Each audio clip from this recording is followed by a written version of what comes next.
What's good, YouTube? It's Paryeet again, you know what I'm saying? We got the craziest beefs in NBA history. Apparently, the NBA actually has fucking beef. It's not all fake. It's an environment filled with hyper-competitive individuals with big egos, where everything revolves around winning and even more importantly, I promise you, LeBron is whooping anybody's ass. In that kind of environment, conflict is inevitable. And confrontations, fights, and beefs are an everyday occurrence. Here are the most famous beefs in NBA history, some of which are still unresolved to this day. Okay. Derek Fisher versus Matt Barnes. Really? Women can argue about a million things, while men's fights are usually either about money, pride, or women. One of the most recent NBA beefs is between former Lakers teammates Matt Barnes and Derek Fisher. Their beef was not about money or pride. It was about Gloria Govan, Barnes' ex-wife, who started dating Derek Fisher after the split with Barnes. When Barnes found out, he completely lost his mind, feeling betrayed by D-Fish, who broke the bro code. He realized that Fisher was attending a house party at his own house where Govan still lived with his two sons. Completely outraged, Barnes stormed to the location and physically assaulted Fisher. Several people were needed to keep the All the Smoke host from beating up his former teammate. Now, the situation has cooled off and Fisher is still dating Gloria Govan with no objections from Barnes.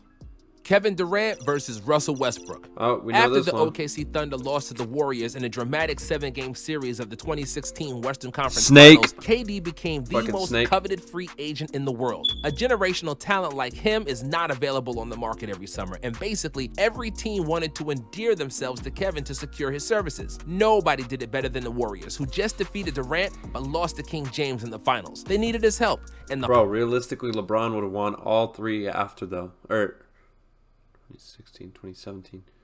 He would have won the 2 championships after that, bro. This fucking snake. Fucking ugly ass bitch, bro.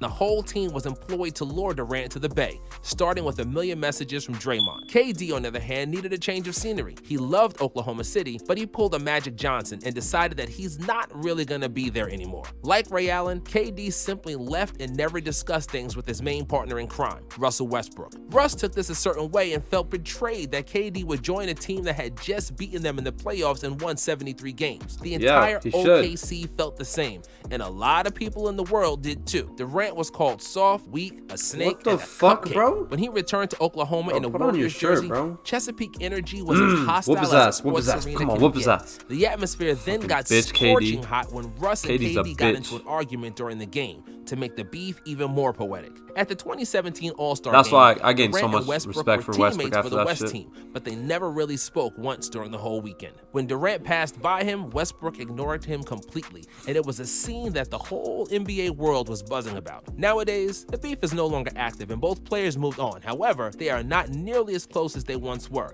and they probably never will be. Kobe Bryant versus Shaquille O'Neal.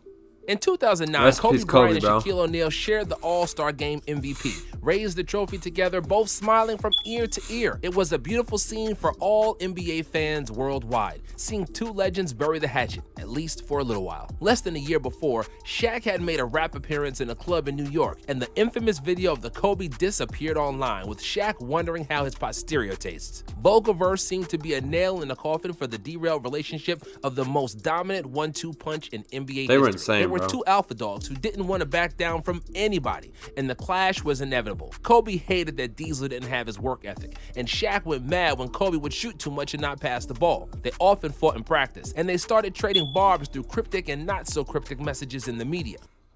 What the fucking school third game is this, bro?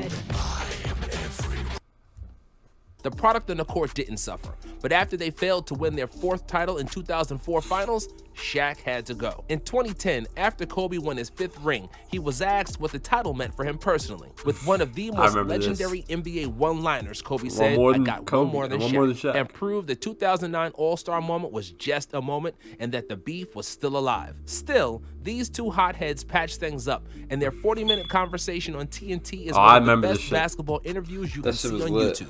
Nick Rest in Young peace, Kobe, versus bro. D'Angelo Russell. Oh, this In shit's a funny as truly hell. baffling set of circumstances, a video of a conversation between Nick Young and Russell surfaced online where D'Angelo was asking his teammate Swaggy P about his love life. It was a conversation that wasn't supposed to leave that room, considering Young was then engaged to the rapper Iggy Azalea. Dirty Laundry came out, and Young's infidelity became free for public consumption. And it was all D'Angelo Russell's fault since the Yeah, video D-Lo leaked was through a his snake, own bro. Twitter account. Young's engagement was terminated thanks to the video, and so was the relationship between the two players. Russell apologized, but it was to no avail. There is no coming back from a move like that. Teammate that's fucked. confidentiality is sacred in the NBA, and Russell brought the rap moniker upon himself, He which is pulled a one of the 6'9". worst things for an NBA player. Their beef was never really resolved, but both players moved on, and Nick became a champ with the Warriors and is now engaged to Kiana Green, while D'Angelo made the All-Star team, and his public image is now mostly D-Lo's a rodent-free. beast. Gilbert Arenas versus Javaris Crittenton. No Ooh. Chill Gill and Javaris Crittenton were a very dangerous NBA duo and had nothing to do with basketball. Washington Bullets changed their name to Wizards in 1997, but Crittenton and Arenas did everything in their power to bring the old name back. These two brought guns to the locker room following a dispute What over the a card game and threatened to shoot each other. Their School teammates shooting took them bitches, bro. seriously and scattered around. The police were called, and Gill and Javaris both got Why do they suspended look for a alike, year. though? Crittenton never played in the NBA again and is currently doing jail time for an armed robbery. We seriously doubt Damn. that Arenas comes to visit. Jason Kidd versus Jim Jackson and Jamal Mashburn. A woman was also the reason that got between Jason Damn, Kidd, jeez, Jamal what's Mashburn. good, mommy? A woman was also the reason that got between Jason Kidd, Jamal Mashburn, and Jim Jackson, who were part of the Triple J trio with the Mavericks in the late 90s. Three young stars were supposed to be the staple of the Mavericks' future, but were ultimately separated because of egos and a female, none other than the singer Toni Braxton. Although Damn, this has bro, never she been is bad. officially confirmed, Braxton reportedly blew off a date with Jason Kidd and instead went out with Jimmy Jackson, while Mashburn also Damn. allegedly had an interest in the singer. Cooler heads didn't prevail, and this incident caused a rift that would ultimately blow up the Mavs locker room and cause the split of the three J's. And to end the women's portion of the video, we'll mention another case of defecating where one eats, the one between Tony Parker and Brent Barry when they both played for the Spurs. Parker was married to actress Eva Longoria, and the two were very good Brent Barry's friends with ugly as Barry shit. and his wife, Erin. The friendship and the marriages ended when the truth of adultery between Tony Parker and Erin Barry came out, and naturally, the two men were never on speaking terms again. Ray Allen versus the Celtics. Ray Allen's better than any Celtic, bro. Rent or buy The Wolf of Wall Street on YouTube. I hate the Celtics. If you can't At least beat 'em, that's join fine, 'em. bro. That's what Ray Allen thought in 2012 offseason and gave birth to one of the biggest NBA beefs in the last decade, which still isn't settled today. After LeBron James played the best game of his career and then finished the Celtics off in the 2012 Eastern Conference Finals, the Celtics were at a crossroads. Their big three, who operated so well since their assembly in 2007, were getting up in age. After they defeated James in 2008 and 2010, Bron returned the favor in 2011 and 2012, and it seemed that 36 GOAT. and 35-year-olds Look at Garnett KG's sad ass. God, fucking weirdo. Pierce are I on hate their Pierce. last legs as dominant NBA players. At least Ray as a Allen reporter. was even older, and at the age of 37, the Celtics were stalling with his contract negotiations. Yeah, that's not Allen even was bad, bro. partly He's offended 37. and partly wanted just to get a deal, so he took his talents to South Beach. However, his move to Miami didn't go over so well with the Celtics, especially Garnett. He felt like Allen was the traitor who signed the deal with their arch enemy and betrayed the team. The way Ray did it was also a reason for the demise of the relationship, as Allen never addressed the move with his teammates. He just packed his things and left. When the man known as Jesus Shuttleworth first came to Boston, he was heavily booed and Garnett refused to shake hands or even acknowledge his presence. Ultimately, Allen's Damn. team switching proved to Garnett's be a a good bitch. decision because unlike KG and Pierce, Ray was able to add another ring on his fingers with one of the most clutch shots in NBA history. For years, nobody from the Celtics 08 team spoke with Ray Allen until the beef was squashed in 2018, and he is now on speaking terms with most of his former teammates. Most, but not all. Rondo and Ray were never particularly close, and Garnett didn't soften his stance either. So this beef still lives on today. Michael Jordan versus Garnett's a bitch. Isaiah Thomas.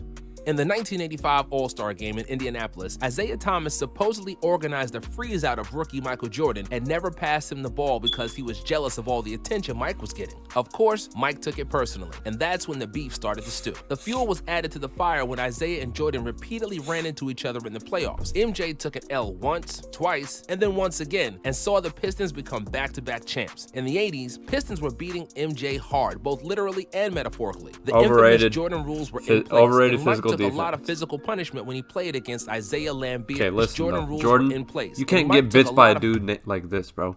He looks like his name is fucking like Fred. Hard, both literally and metaphorically. The infamous Come on, Jordan rules were in You're letting this dude fucking bit you, bro? place, and Mike took a lot of physical punishment when he played against Isaiah Lambeer and the rest of the bad boys. Jordan and the Bulls finally got their revenge and swept their even worse, his name is fucking Before the Bill. end of the final game, Isaiah and the bad boys decided to go to the locker room without shaking hands with Mike, Scotty, and others. As you can probably guess, Jordan took it personally and felt disrespected. When he got the call to play in the 1992 Olympics, MJ said he would only play if Isaiah is not on the team. The already rocky relationship was never repaired after that, and Isaiah never forgave Michael for keeping him off the dream team. The feeling is mutual, and these two legends are still not seeing eye to eye, as you probably know if you watched The Last Dance. Larry Johnson versus Alonzo Mourning. Larry Johnson and Alonzo Mourning were both drafted by the Charlotte Hornets with the first and second pick in 1991 and 1992. The situation seemed ideal, and the two were turning out to be among the best big man pairing in the league, and the Hornets were buzzing on all cylinders. Then the Hornets gave Johnson a lucrative $84 million contract for 12 years, making it clear to Zoe that Larry was going to be their franchise player. Charlotte still counted on Mourning, but he declined their contract offer for $78.4 million over 7 years. It was not so much about the money, as Zoe would be the second highest player in the league behind Jordan, but because of the butting heads between the two stars, who both wanted to be the alpha dog and despised each other.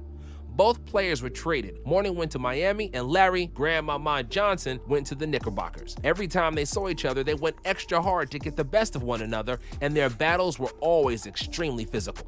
It all culminated in a spectacular fashion during the 1998 playoffs. Damn! Zoe and Johnson got into a fight, which also involved the 5'9" Knicks coach Jeff Van Gundy, who tried to stop the fight and ended up under Mourning's legs, holding on to them for dear life. The incident didn't calm things down, and they were still feuding years later. Jalen Rose versus Chris Webber. Jalen Rose and Chris Webber share a lot of history together. They met when both players were 12 years old, as both grew up in Michigan together. They played AAU together and became best friends. Both five-star recruits, they decided to go to the University of Michigan together, where they would join Juwan Howard, Jimmy King, and Ray Jackson and form the Fab Five, one of the most famous NCAA teams of all time. The friendship took a U-turn around the time of production of the Fab Five 30 for 30 documentary. In 2002, Webber was charged for lying to a grand jury as part of a larger investigation of a numbers gambling operation run by Michigan basketball program booster Ed Martin. Due to that scandal, C-Webb received a 10-year ban from any association with the school. Damn. And because of that, he decided not to be involved with the documentary. That decision alienated him from the rest of the Fab Five, especially Jalen Rose. In 2019, after Juwan Howard started coaching the Michigan Wolverines, Jalen Rose said that he and Webber are working on their relationship and that the whole Fab Five will be present together at one of the Michigan games in the future. That's what's up. That's lit. Alright, man. If you're new to the channel, smash the like button. If you're new, if you're new to the channel, subscribe. If you like the video, smash the like button. And we're out.